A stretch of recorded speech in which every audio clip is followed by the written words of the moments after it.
Hello, my name is Shayan and I'm the storytelling co-editor of the academic Parity movement. Here we cover short anonymous stories from targets of academic bullying. Here we go. His words still echo in my mind. With this level of wisdom and productivity, if you work at least 10 to 12 hours a day in the lab, including the weekends, you might be able to finish your PhD 8 years from now. That's what he said in the third year of my PhD, when I had 4 publications, including one in the top-tier journal of my field. My lab mates and I were bullied by our PI in different ways. He ridiculed our thoughts and knowledge and consistently underestimated our abilities. He intimidated us in different ways. I personally received dozens of emails from him mentioning that if I do not deliver what he wanted within a very short and realistic deadline, he would cut my salary or even fire me. So many times that he assigned me tasks after 9 p.m. and he set the deadline for the next day, 8 in the morning. Soon I noticed that other students had similar experiences. He made it very clear that we must follow whatever he asked us without any reservation.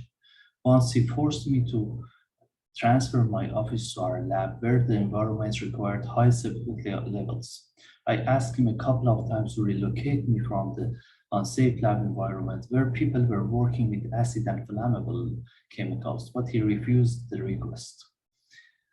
During the COVID-19 pandemic, my lab mates and I started work together and documented everything we could just to have something to rely on.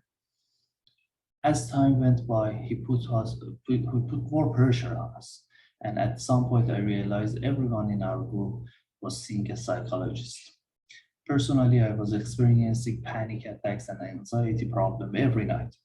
I lost my confidence. I experienced significant health problems caused by stress and anxiety. One night, I had a nightmare that he was bullying me and I felt paralyzed to respond.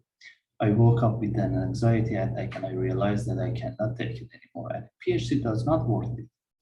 I must do something. My lab mates and I decided to speak. With my psychologist's help, we held an anonymous meeting with the university administrative personnel. In the hearing meeting, first we shared some of the stories and we mentioned that we have evidence on everything we say. Everyone was shocked about our experience and they promised us to support us. Then we unraveled our names and departments information and passed the collected evidence. The university started investigating the allegations and after validation of our claims, our PI was suspended for over 6 months. Though I could finally finish my PhD and leave the institution, I still suffer from those horrible memories. Although the students involved in this case were able to make their case to the university, many targets of the academic bullying and discrimination do not feel safe to report incidents to the administration. In addition, there are no set of guidelines for schools to follow with bullying cases and the outcome of similar cases compared between different universities varies. It's time to take the action.